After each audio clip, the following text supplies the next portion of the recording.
Wis. Mbok iki lho kewaca e. Ora ana wis entek. Entek.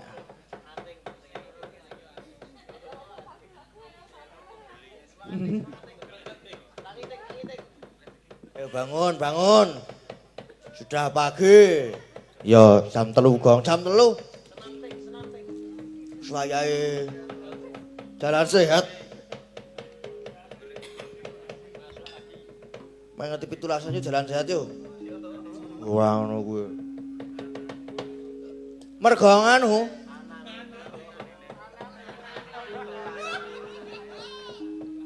Ayo wis. Karang yo. Iki. Ayo gak seboyo wis. Ayo. Wis udah mah. Ngomong terus. Heeh, aku kumat iki tak. Arep omong terus rasane iki. Ayo syo. Nah arep omong terus ki omong apa? Omong kosong. Ndak meng jo wis. Jo. Kae galo. Ndoro Ayu Dewi Ambiri. Sapa Gong? Ambiri. Karimbi. Heeh, terus Ndoro Werkudara, Nasinuwun Dwarawati, ana Raden Ndara Gatotkaca, Ndara Janaka. Ya gek rono ya. Nyerak. Raden Sinoman awak dhewe bungku ya. Lho pitik wis luruk. Yo wis wayahe seba. Nganggo apa, Gong? Manut. Nganggo serapat. Ngawur, Gong. Wis yo.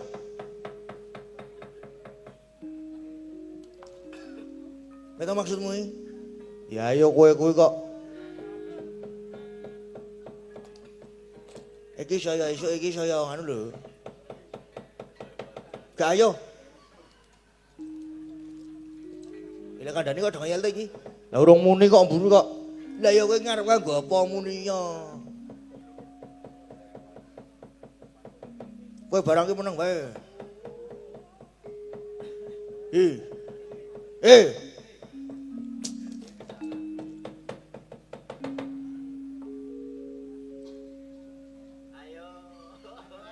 Satu, dua, anting. Gong, suwen kok. Anggo apa? Ayo gek satet. Wektune ki ngoyak iki senengane. Sesuk wis arep mancing barang to esuk. Heeh. Wis, yo mulih. Mulih. Ayo, sebo sik. Ayo, Gong. Ngen angin mangitit milir. Gini ya iso. Arum lumrang panjaran sari.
Irisaldo pawonuting ranu Tresing karasanira dening anyut Wanisilngira Gusti Wah,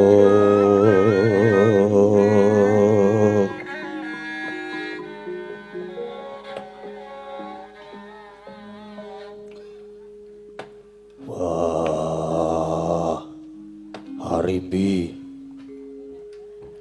rumangsa mongkok dening anakmu Gatot tasawang kaya wis sawega lair batine nggone bakal mangku praja Wringgandani ora kok jeneng iki mangsa nglakwanci wah nanging nyatane wis samapta lan kabeh wis yoga nggih pangeran mugi-mugi mekaten nanging kang kula ngunti ngantos sak mangke malah kados wonten perkawis tumrap Yai Brajadenta watos sing manah kula menawi Yai Brajadenta badhe wal mboten purun manunggal kaliyan Wringgandani malih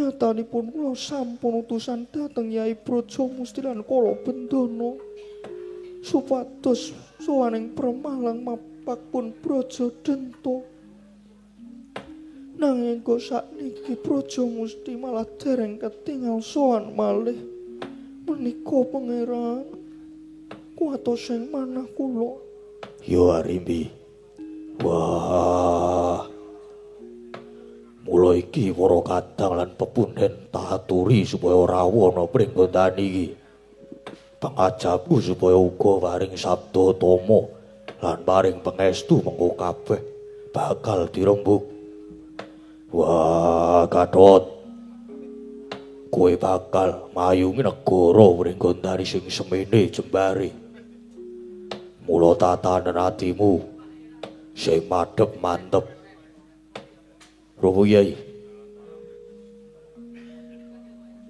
menawi babagan totoreh kaprajan genten kula ingkang putra saged ndadaki nanging kados ngendikanipun Kanjeng Ibu menika kula wau gedhe ing manah kula inggih kawontenanipun Paman Brajadenta ingkang sanget kula aosi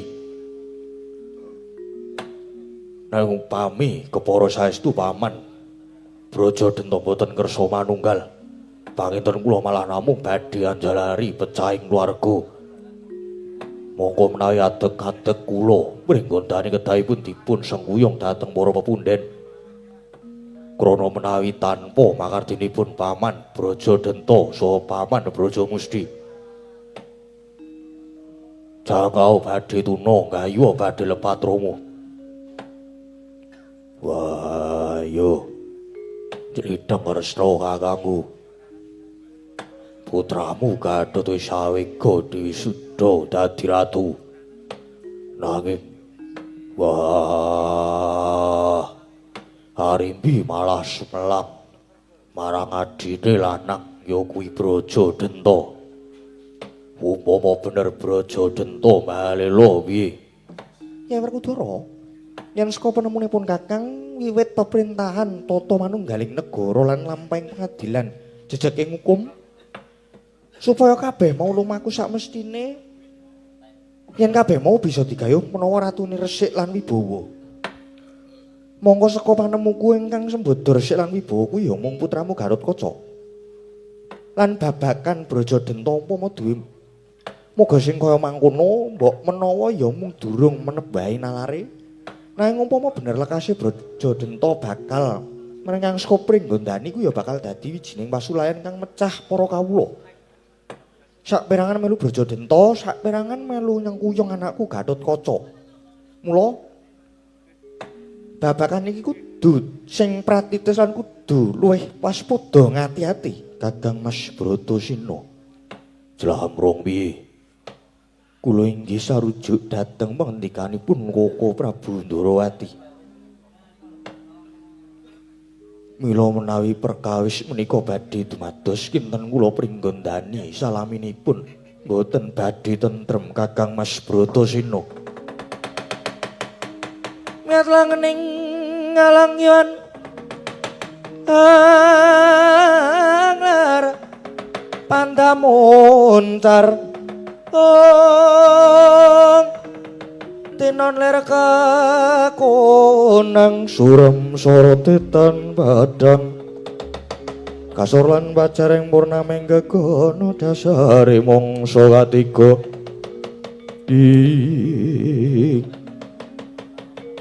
saking katebihan yo Mbak Yu Alfi iki kepiye Mbak Yu Alfi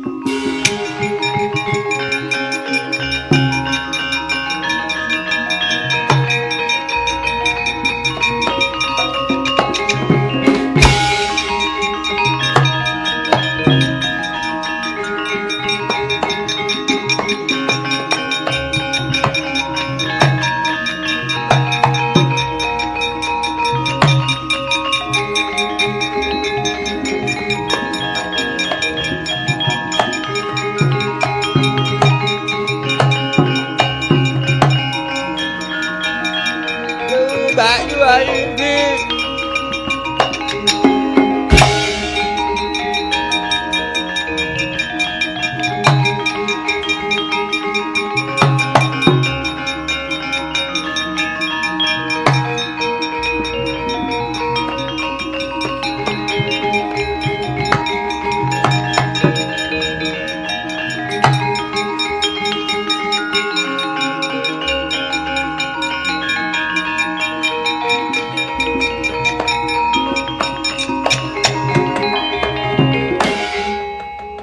iki Joko Cenyan kenapa kula bentono keken Mbak Yu niki mau ceritane aku karo Kakang Brajamusti wis lakon sowan ana Kakang Brajadenta iso yen jebul nang ana wis ana dono karo cengkuni nek jane ngono Kakang Brajadenta ki ya nyengkuyung kaya anakku si Gatotkaca.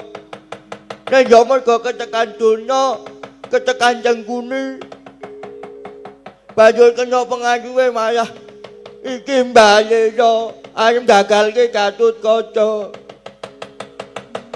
Nganti iki mau Kakang Brajadenta lan Brajamusti do padu to suya. Wah, Gatot ki saken dawuh Kanjeng Rama.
ger ampun.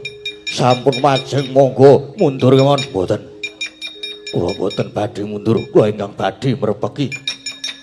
Kula ingkang badhe mrepeki dhateng Paman Brajadanta sampun. Ampun ger, ampun mboten kula badhe mrepeki.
Gonjang kancing langit kelap-kelap lir kinjang risang mawe gandrung duh Paman kejawi kula ngaturaken pangabekti swanipun ingkang putra pun Gatotkaca ideping tekad boten sanes namung pasrah jiwa raga kula awit kula saged ngagapi dhateng kujawaning penggalih paduka Paman Brajadanta nanging nadyan namung saklebung boten wonten niate manah kula kepengin ngesuk-suk miwah badhe ngrebat pangwaos bagus kowe Gatotkaca gembelo sirahmu Gatotkaca ngendel-ndelke tupeh wiwit biyen kekuatanmu disekseni dening dewa Gatotkaca nadyan kowe anake Mbak Yu Arimbi nanging kowe turun Pandhawa kowe anak Bratasena anak Pandhu monggo Pandhu sing wis nyedani wong tuaku ya Rama Prabu Trembaka sono uga bapakmu Bratasena ing alam Mbak Yu Arimbi nanging mateni sedulure tuwa ya Kakang Prabu Arimba tegese gelem ngrabi adine nanging moh karo dulure lanang luwih-luwih saiki wis kebukten yen to Pandhawa bakal nguasani Pringgondani. Wis cetha. Wiwit mbahmu Pandhu mung arep ngremehke bangsane buta. Saksirnane Kakang Arimba Pringgondani ana sak kisor genderane Pandhawa. Negaraku dikeruk asile kaulaku dadi kere dele-dele ngerti. Aduh Paman, babar pisan boten niat ngremehaken. Namung Hyang Pandhu nalika semanten sampun kabukten bila anggenipun mangsa yuda lumawan Kanjeng Hyang Trembaka menika inggih awit dipun dukumba kaliyan tiyang ingkang boten tanggel jawab ora sang rembug babakan kowe Gatotkaca bagune kowe kelakon lungguh dampar kowe oleh lungguh dampar ana Pringgondani waton Brajadanta wis mati ayo mula yen pancen kowe perwira ngadeka jajar karo aku ayo Gatotkaca kowe ngadeka jajar karo pamanmu Brajadanta kowe aja mringkus nek kowe mringkus kowe ora gelem malah tak ajar kowe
murat kados pekaten.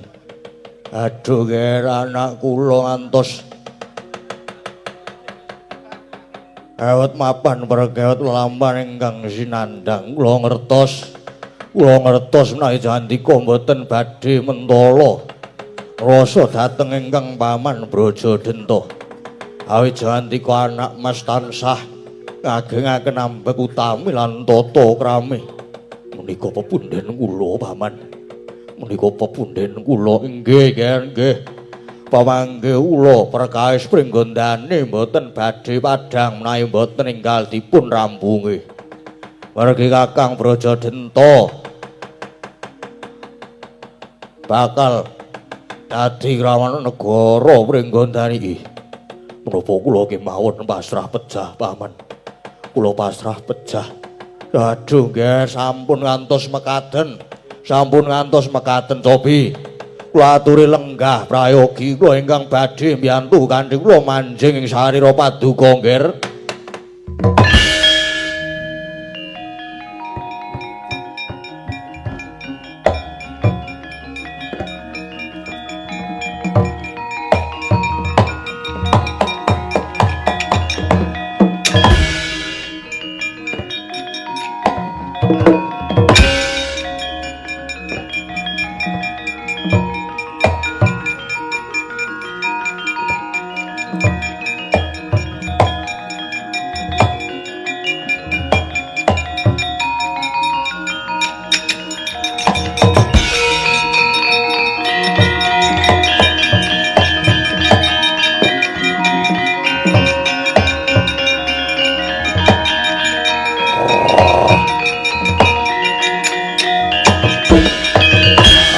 Ojo, apa isih urang cetha unem-um?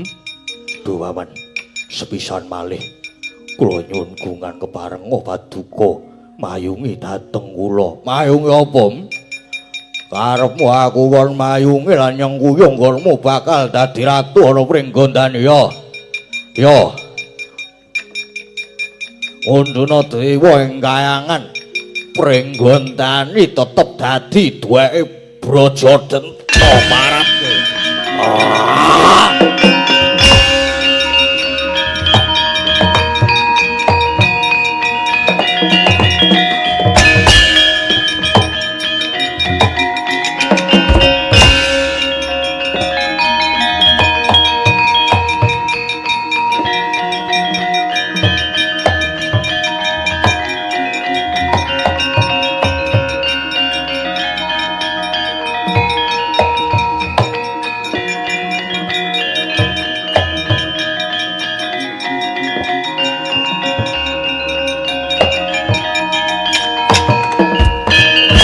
Bos dakep saluku juga Sang Gatotkaca. Eling-eling Sang Brajamusti wis manjing sajuga ing anggane. Angin Garuda mijil saking sarirane. Nanging mawa gondamrik angambar.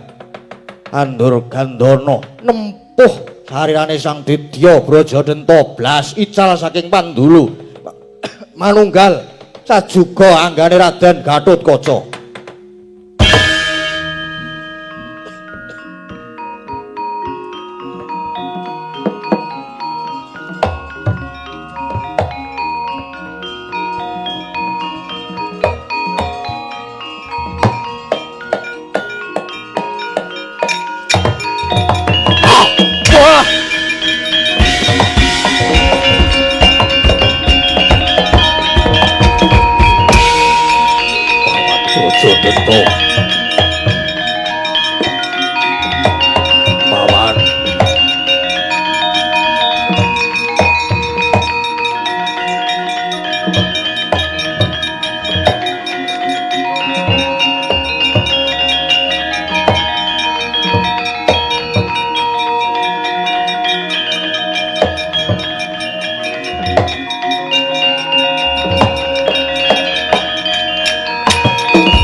Gatotkaca aja sedih aja nangis ger.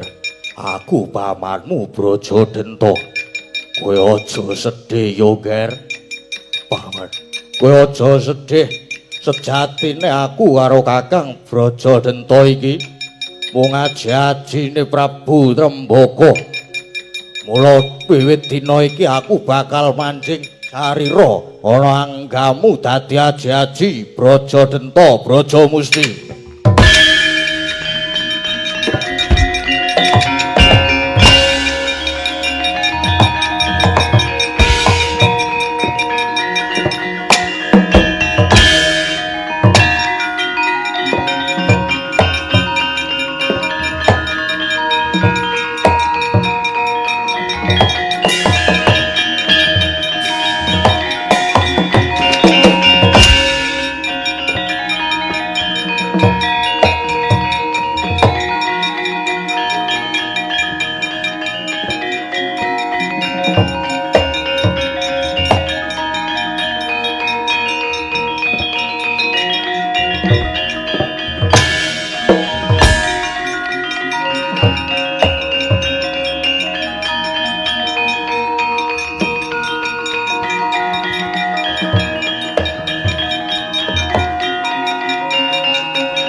Dewa Bathara putuku Gatotkaca sumunar cahyane anelai saindenging pringgondani. Duh Eyang, matur sembah nuwun Eyang. Majwawati kakekku. Wah, syukur mangayu bagya. Wah, mula rasa dadak kesuwen tak pasrahke ngersane kakekku. Yo Ger yo. Rene iki wis titiwanci ingsun uga ingkang bakal netepake wisudan Ratu Pringgondani.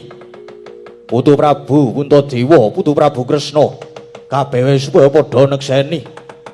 Gatotkaca, apa jeneng sira wis samapta wis sawiga lair batinmu Gatotkaca? Iya. Nyuwun pangestu Eyang. Yo Ger yo. Laun mangkono Werkudara lan Arimbi. Putramu Gatotkaca enggal lungguhna dampar keprabon negara Pringgondani dumuli tak kepiyake tak biarake.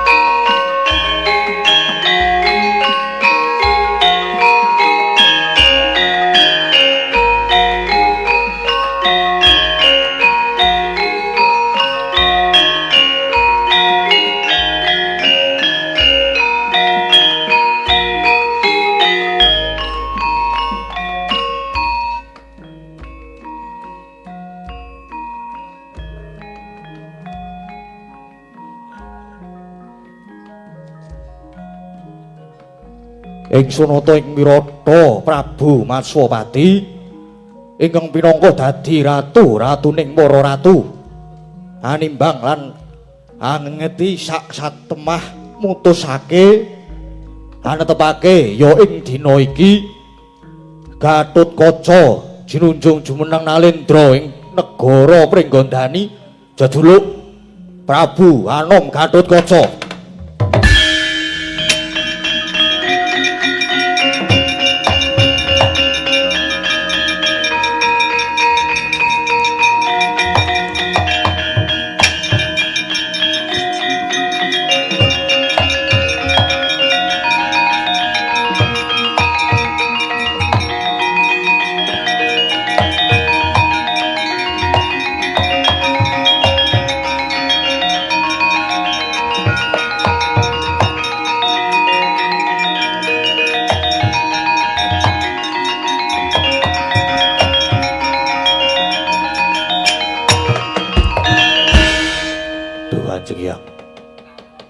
Sangat ngaturaken manuwun namung pangestunipun Kanjeng Hyang ingkang kula suwun. Ya Putu Prabu Gatotkaca ya.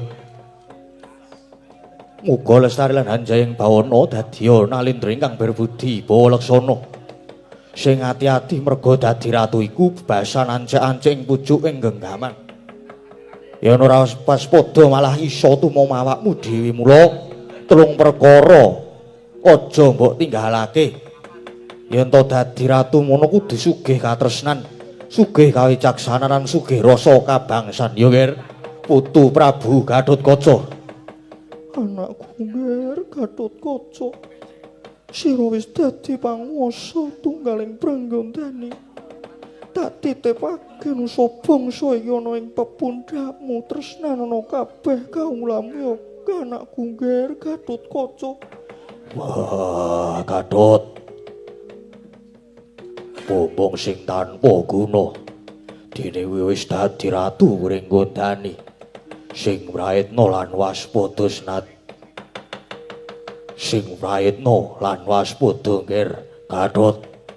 Senadyan pun wong Ndrawati uga nekseni putraku Gatotkaca muga lestari lan Hanjaying Bawana lan bisa ngatur kendho kencenging pernatan Pringgondani. Temah ambabar lembaran anyar kebak kaendahan. Ya.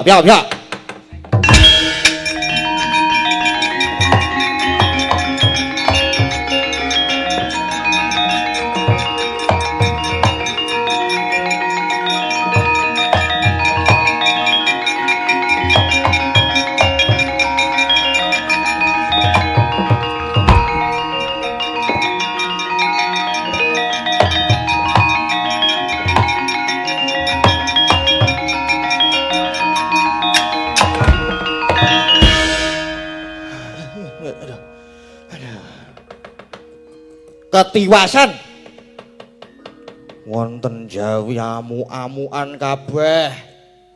Wih, ngapunten ketuntu. Ketiwasan Ndara ketiwasan sinuwun ketiwasan.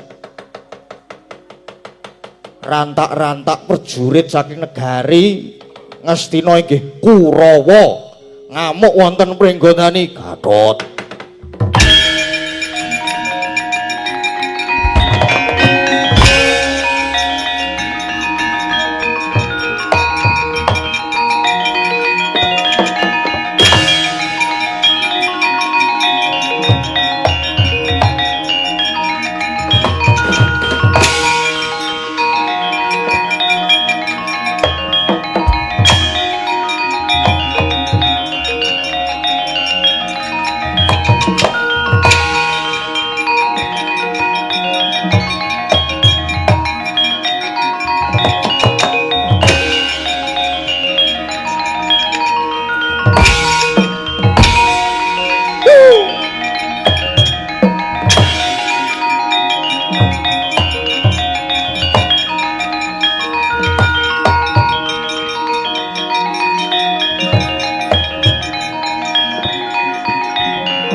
ngresakake Gatotkaca dadi ratu ana pringgondani malah wis tekan kene. Ayo. Mundur bali ana negara Ngastina wegah. Aku bakal gawe gelem ngewenehke negaramu pringgondani apa ora? Aku ora nrimake yen kowe sing dadi ratu ana pringgondani. Wah.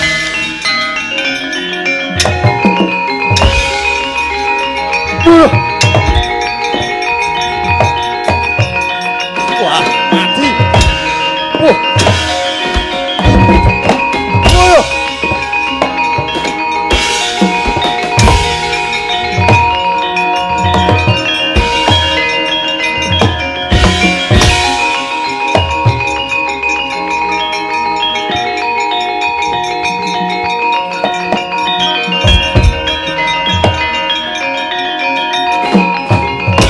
Wah, mati. Wah. Wah.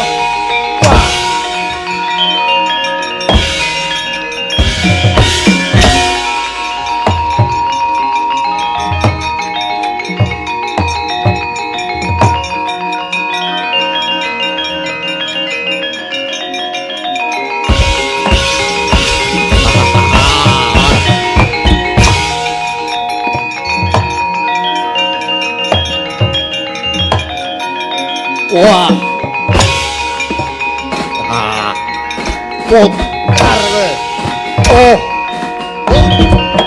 Wah loh. Wah.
Punden niki lampan Gatotkaca. Aduh.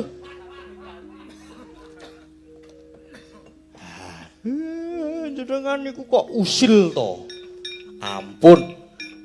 Niki sampun paripurna. Lampan Gatotkaca ini sudah.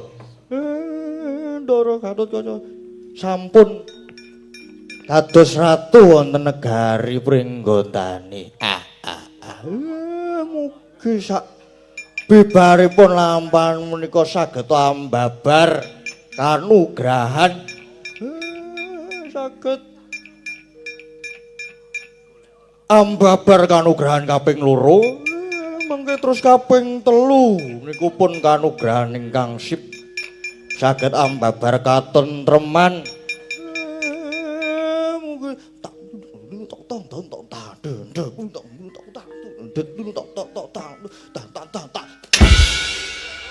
wah, Jan.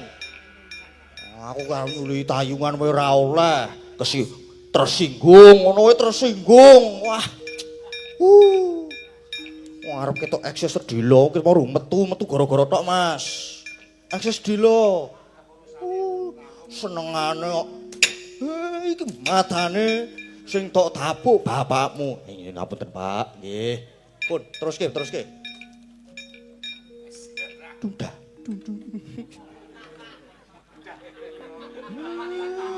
Tudah apa?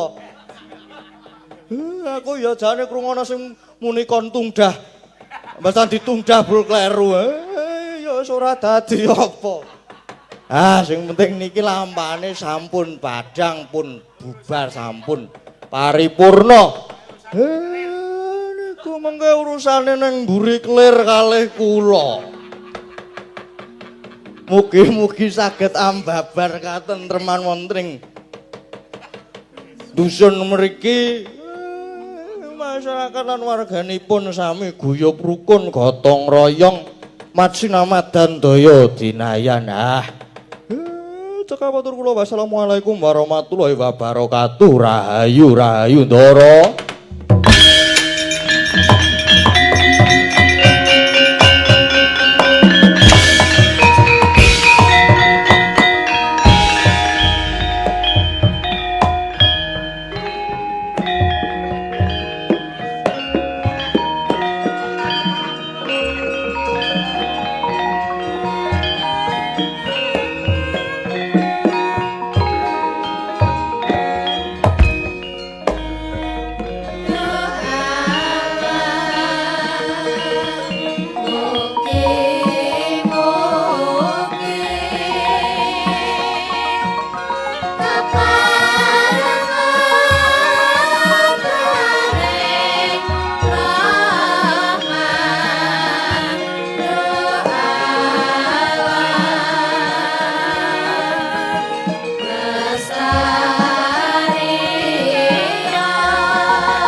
Hey there. Subscribe to my channel. And also press this bell icon.